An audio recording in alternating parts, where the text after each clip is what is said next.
What's up? Welcome today. It's your man from Jackson, your licensed financial coach and your guide to kingdom wealth building. Thank you for joining me for the Wealth Exchange podcast, where we're exchanging ideas, having conversations, all geared around helping you to grow your wealth and increase your spirituality. So if you've been following, we've been doing series on entrepreneurship. And so I decided, we need to have some real talk about real entrepreneurs actually doing it. So I've invited a friend of mine to come on and talk about her entrepreneurial journey. She's a boss lady. She's a woman of God, and she is the owner and founder of Design Fetish by Deshara. I am just so excited to have her on. So welcome, Deshara, to the podcast. Thank you, Ephraim. Thank you, girl. I'm glad. It's hard getting you on here. It's been hard tracking you down.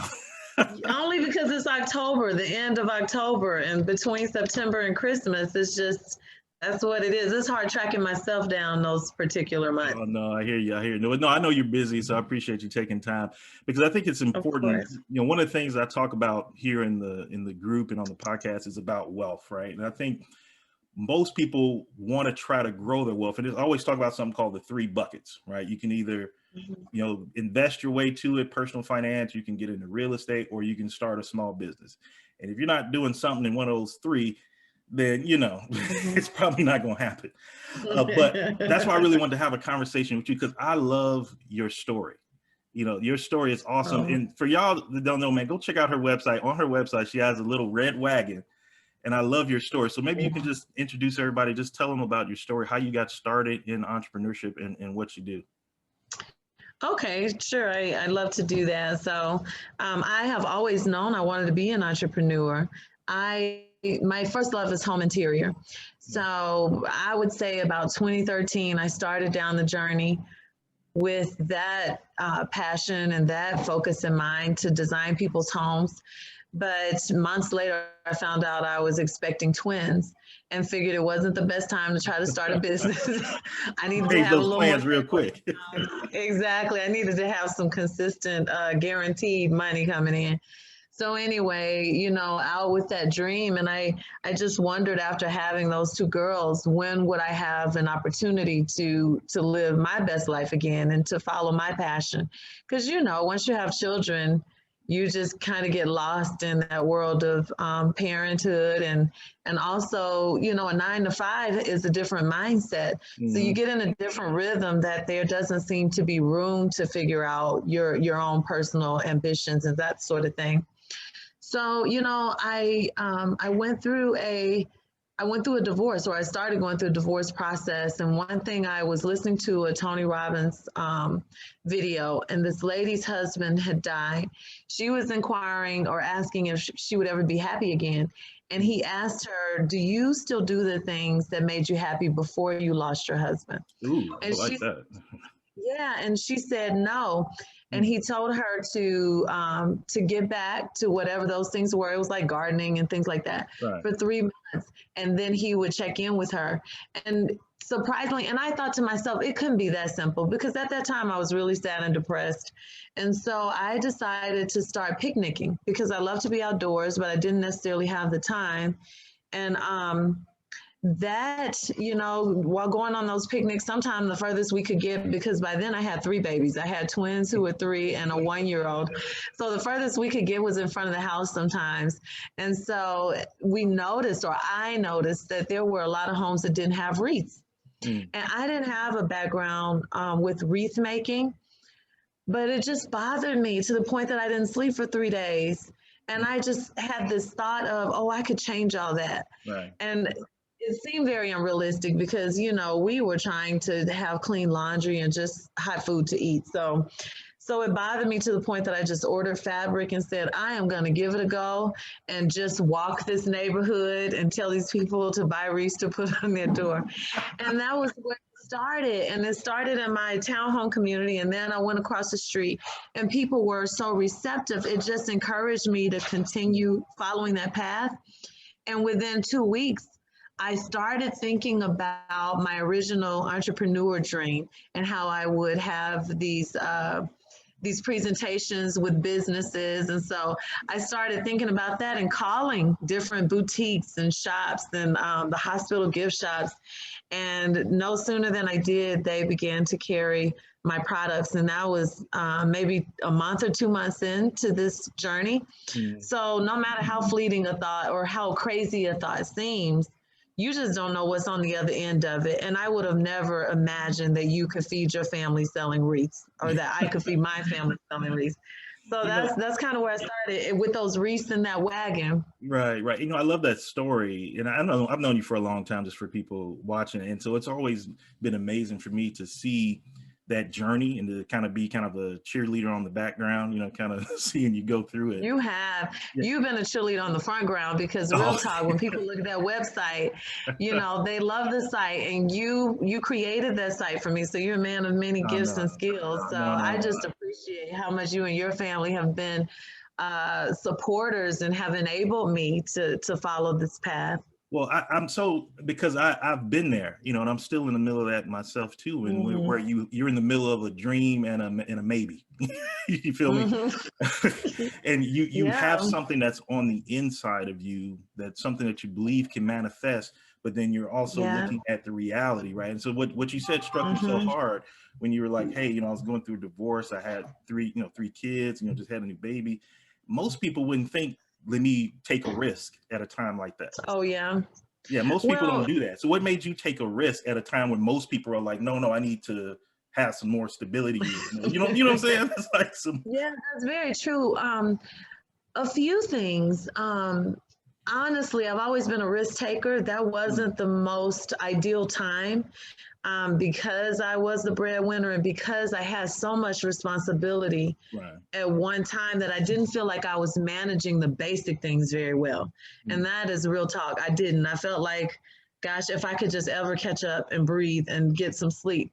So to throw this on top of it, it was a little wild. But the fact that it bothered me for days in a way that further prevented me from sleeping, I didn't feel like I had a choice. These ideas start chasing you, and you're thinking, okay, this is weird. But at a certain point, I knew the only way to shake that was to actually get out there and try. And what's the worst? I didn't try with this idea of I'm going to build a business. I just wanted to accessorize my neighborhood. That's simple. So I figured if I could just make a few things and make this pretty, and it makes me think about people. I don't know what the actual code is, but it relates to the problems that each of us see. I saw a lack of beauty in my neighborhood at a time where people decorate for the smallest holidays. I'm thinking it's fall and they're not wreaths out. I had real problems at that time, but that particular one plagued me. So I just decided to jump in and see what was possible. So, but that's so key though, right? So, seeing something, a problem, and saying, okay, I think I can solve this problem. And so I think there's a lot of people out there, that's watching this or listening to this, and they see problems every single day, but yet there's still something that's holding them back and keeping them from saying, okay, I can be the solution to that problem. Was it hard for you to say, I can be the solution, or was it something like, no, I know I have this inside of me, I can do this? Or was there, because I think some people sometimes struggle with their own greatness, if I could say that. They struggle with the gifts that are on the inside of them. And I've struggled with that myself. And where you feel like, well, who's going to pay me for this? Or who's going to think I can solve? Who am I to think I can solve this? You feel me? So, yes. Well, your original question was what led me to jump out there without all the resources. Was that kind of what you were asking? Yeah, kind of, yeah.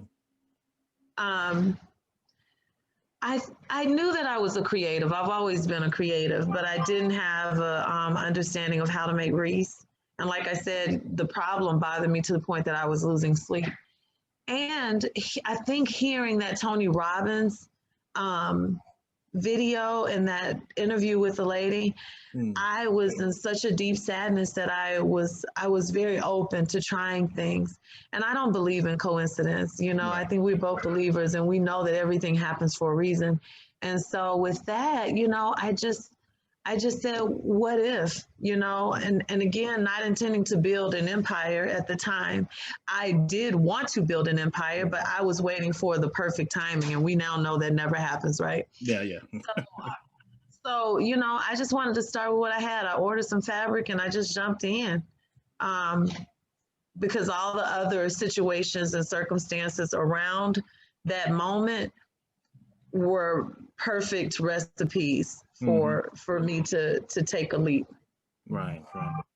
So when you think about your journey, you've been doing this since 2000. When did you officially start Design Fetish? Was it in 2016 or was it a little bit before? Yeah, it's 2016, September of 2016. So 2016. So you've been doing it for a while. So what has been the biggest lesson from your journey and or maybe the biggest mistake that you're like, oh Lord, I wish somebody would have told me not to do that? The biggest lesson is to start with whatever you have. And everything that you need will come along the way. Yeah. When I decided to go full time, which was almost exactly a year after I began, I knew that I wasn't able to sustain staying up overnight. So getting up to go to work from 8 to 4. I would commute back and get home around 5 and then take care of those girls until 9 and then work overnight producing these wreaths. I was at a point where I knew that I couldn't keep that up. Yeah. And so it was almost burdensome, this weight or this internal bomb to just make a decision and to take a jump. But I had not long planned for what that would look like or how to afford being able to take that leap. I didn't have a significant financial cushion. I just didn't. I did have some money, but everything is scary in that place. And so I think that you just have to start where you are. And no sooner than I decided the next day after I left my full-time job, I walked into Wendy's and I was ordering. Our Wendy's here in my town had remodeled. So I'm like, oh, this looks like a pretty posh place, even though it was a Wendy's. Yeah, it was a posh. And I thought, okay, well, let me see where the manager is or if they would be interested. And the owner of that location and several other locations, he was standing right beside the cashier and we met the next week and he ordered for all of his locations. And then I ended up having a launching party, partnering with another local business here that was willing to do it all to help, this budding entrepreneur. So if you just take the leap, everything you need will show up. And at that point, I had already tested the market for a year. So I knew that there was an interest and there was a need for what I had, but I just knew that I couldn't keep up. So I would tell people just to start where you are. You don't have to have everything figured out. And then friends like yourself and others came along to offer their skill set and resources in childcare, because that was a real issue. Again, my children were all under 3, 3 under 3. So, I had a lot of reasons why I couldn't have worked, but every one of those were crossed off as I began to walk forward and say, I am going to do this and figure it out as I go. So that's one thing I would tell people. Just the process of moving, the process of getting started, getting moving. It was going. Because if I go back, I want to dissect what you just said, because that was good. So, what I'm pulling from that is, number one, planning is good where you can, right? So if you can, obviously if you can get some reserves and plan your exit. I always tell people, plan your exit. If God has called you to do something else, okay, well, what changes do you need to make now? Financially or saving wise, so you can start planning that exit 1 year, 2 years from now. Yeah. And then the second thing I really pulled from that is, no matter how much planning you do, if you do plan or don't do any planning, at some point you still got to pull the trigger. Yeah. You still got to jump. You know what? I think that part is different for different people. But one consistent thing I've heard is that my experience of this internal time bomb, it was almost forcing me. It almost felt like a physical push toward now. And I was at my job just afraid, thinking of all the things that could go wrong. And I've been skydiving, and it was. I didn't know you went skydiving. I've been wanting to hear from it. it was to help me overcome the fear of heights that has got you. Yeah. in my adulthood. And you go tandem and you have this experienced jumper with you, and when you get ready to you get to a certain whatever the location is at whatever height where you jump and you end up in the correct landing zone. If you don't jump at that time, then you miss that opportunity.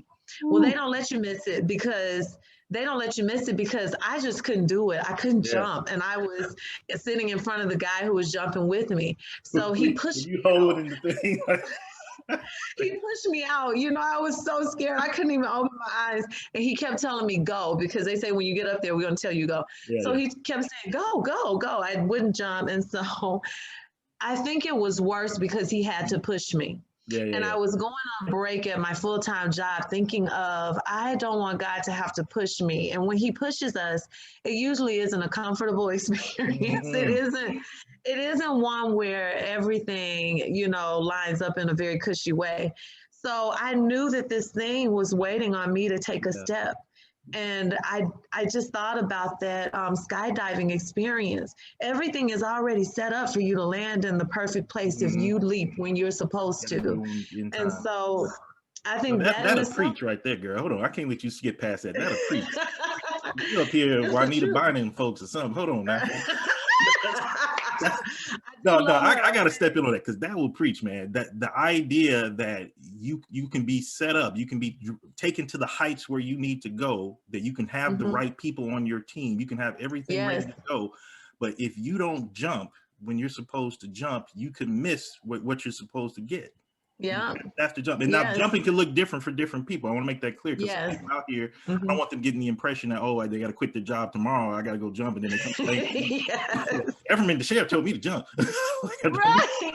You better make sure you listening to the right one. Again, Right, you make sure you got the right person, but there's different ways to jump, right? A jump for somebody might be, planning and then doing small steps over time and then eventually going. It's levels to it. It's levels to it. My first jump was ordering that fabric, which was a jump for me because financially, I felt like I was spent. I felt like there was so many adjustments that I was having to make.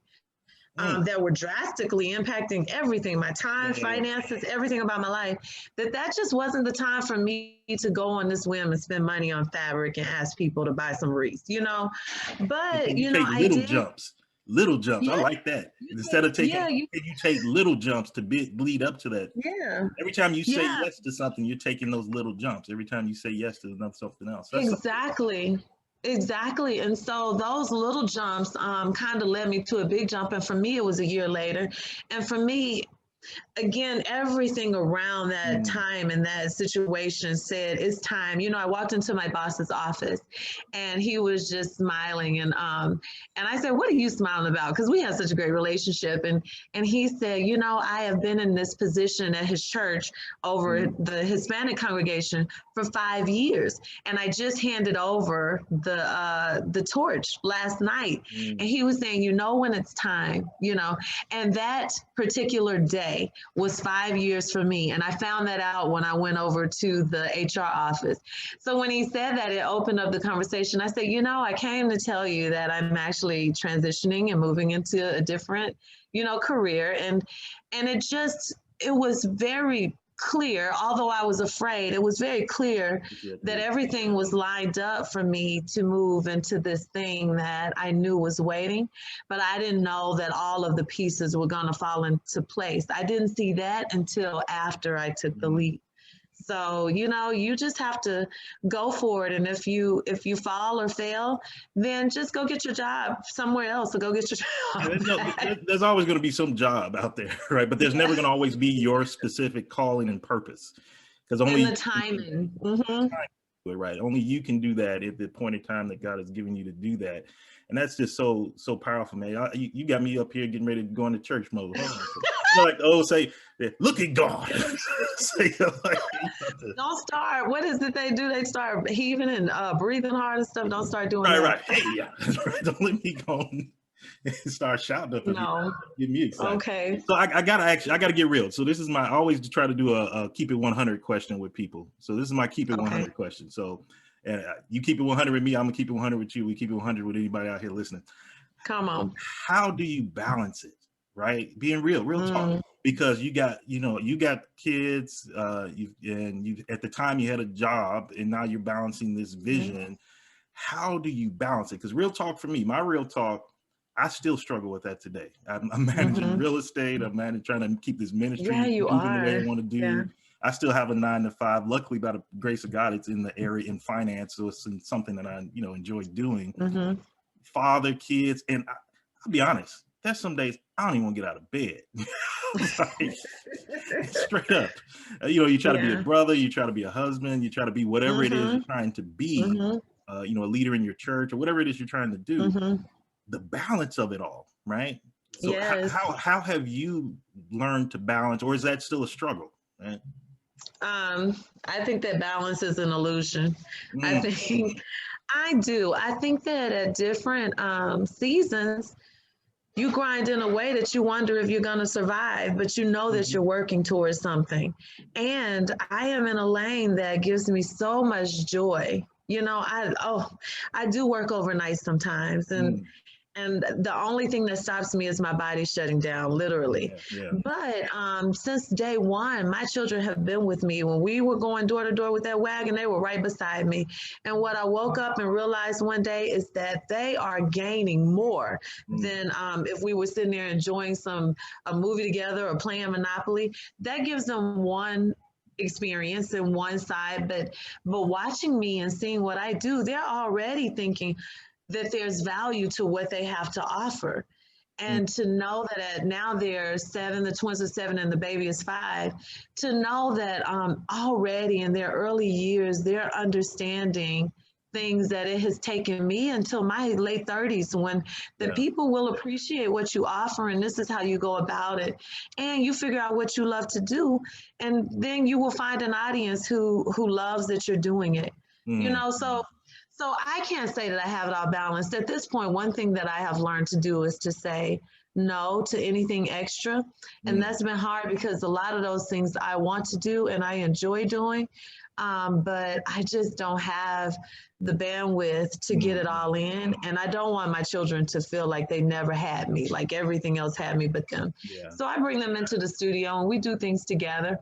And then sometime when I get to the point where I have nothing left, I give myself space. I don't care what's happening. I give myself space just to breathe and to have a day at least. Yeah, that's so good. That's so good. So, I love what you say, because I think you just freed somebody watching, right? Because somebody's struggling. I hope so. Yeah. Somebody is struggling with that right now, and they're trying to figure out, I don't feel good enough. I don't feel like I can balance this. I got this dream and I feel like, well, I'm not spending time with my kids. I'm not doing this.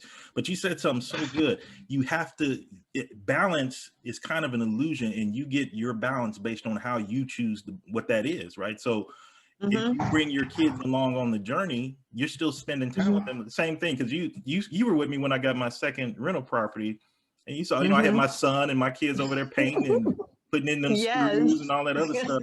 But it's still spending time, but they're still seeing the vision. I think too many people don't bring their immediate people around them into their vision enough. Oh yeah. And so when you keep these key people out of your vision, then that's where that weight starts pushing down on you, because then there's no one there to help. That's true. You know what I'm saying? So there's no one to help pray for you and help you. And if the kids know the vision, well, then they're not going to mind coming along, or if somebody else knows, you know what I'm saying? So I think that's so true. Good. And I think for my children, well, honestly, it wasn't an option. The way that we have rolled, I like to keep them close to me, and they have been a part of my experience. But they also have been very pampering, because they see what mom does and they know that mom is tired. And so when we do things, we do it together as a team effort. We get in the kitchen and cook together, because they're at an age where it's only a gained skill for them to know how to do certain things. And it also helps me for them to know how to do things. So just like you train employees, I'm training my little soldiers. It's like, come on, we need to get this, that, and the other done. And they enjoy it. And they even get a little allowance every week. So they see the benefit of, okay, I accomplished these things things. I have these responsibilities. So that's that. But I think that a lot of times entrepreneurs and people in general, we are just hard on ourselves. Yeah. And that ends up being more draining than the actual output. So if we are just kind and offer ourselves the consideration that we give others and the advice we give others, that in itself gives you a leap forward. So that's what I would encourage people to do. Just be kind to yourself. Go as hard as you can. No, it won't be forever, and it's going to pay off. Right. Accept the grace that we extend to others. Mm-hmm. Accept it for yourself. Mm-hmm. I'm gonna Yeah, you said that a I'm lot more gonna hit you with, eloquently. what you say now? I say you said that a lot more eloquently than I, but Oh, yeah. I try. I'm gonna hit you with one more question. I want to be respectful of your time because you know I know you're busy and got things going on too. But you know, last thing I want to touch on for the people here listening, you know, most of my audience is pretty much people of faith, and how has that faith intertwined with your business? How's that intertwined with what you do? And how is that? How have you made sure to bring God into what you're doing and tapping into that resource to keep moving forward? I believe that my journey wasn't one of I didn't have anything else to lean on other than my faith. Yeah. And honestly, because the divorce was its own challenge, the lessons that I learned in that season about who God is and my faith directly gave me the courage to take the leap that I did, especially when I went full time, because again, a lot of people were holding their breath for me like, oh goodness, you know. But I also knew and experienced that when you get to the end of yourself, that's not the end of it. That you will see, you know, a bridge in places that you couldn't have built it. And so that has allowed me to go hard in a way that I take the risk, but I know that he rewards and returns it abundantly on a level that I've been able to experience and remember what that looks like. Amen. You know, so that's one area that I exercise my faith. And then the other, I don't push my faith off on others, but I do offer signage and products that are expressions of that. And every design that I create, it not only comes with my passion and with the joy and the skill of creating, it comes with prayers over the house and the family and you know, everything that it makes. Yeah. So when you get a design fetish wreath, I don't know if I should say that, but there's more to it than the flowers and the ribbon. You know? No, so you know, and I think that is pouring in on a whole nother level. You know. No, that's so good. Well, look, you know, we can keep talking about this forever, but you know, I appreciate you. You know, I have the biggest, utmost respect for you, the respect for your hustle. And I can guarantee you, if there's one person that wants to see you shine, it's this guy over here. I want to see you shine. I know you're vested. You about everything but the stock. And when I get some, you're going to be in that too. I'm getting stock. Don't even worry about that. That's how, once you get up to that IPO levels, I'm going to be first from right there getting some. So don't worry about that. And I'm going to say, come see me, Ephraim. Hey, for everybody out here, can you remind them, give them your website, how they can check you out? And listen, if you're watching this or you're listening to this, definitely go check out her stuff, man. Her stuff is absolutely gorgeous. I'm a dude, and I still look at her stuff like, whoa, that's so pretty. So go check out her stuff. I do get guys. Now listen, it ain't just for the ladies. I get a lot of guys who purchased, and I think that's such a great honor because that's not an area that guys, they come in like, wow, all the flowers, and they don't know what they like about it. They just know that it appeals to them. I'm the same way. I look at it, I'm like, I just know it looked good. I don't know what look good. Yeah, so I'll tell you, my website is www.bydeshara, BYDESHARA, bydeshara.com. I am on Instagram, and I think that is designfetish_wreaths. And Facebook is Design Fetish by Deshara. So you can find me in any of those places. The wreath is being redone. I've had that beautiful website for 4 years. So that'll probably be completed in January, but you can still visit it now. But just know that there's something new and bold coming in January. Awesome. I'm excited for you. And here's what I want to do. You know, we're getting close to the holidays here anyway. So what I'd like to do to introduce people to what you do, introduce you to your craft, is I would love to sponsor and buy a wreath for somebody for the holidays. So here's what we're going to do. So everybody that is, watching or this or listening, wherever you're watching this at, if you leave a comment below, you leave a comment, you like this video, comment, share it out or whatever. What I'm going to do, we'll wait a couple days, after this video goes, and I'm going to randomly draw somebody from that comments pool. I'll draw your name. We'll get you in touch with Deshara. She's going to hook you up with an awesome wreath. I'll take care of that for you. So that's my holiday gift, and also a way to just support just this awesome woman of God. So appreciate you so much, Deshara. Appreciate you coming out. All right. Have a good one. Thanks for having me on. Hey, as always, I'm your man from Jackson with the Wealth Exchange. Thank you for coming on. Thank you for listening. Always remember, who the sun sets free is free indeed. Break every chain that binds you. Get free. Later.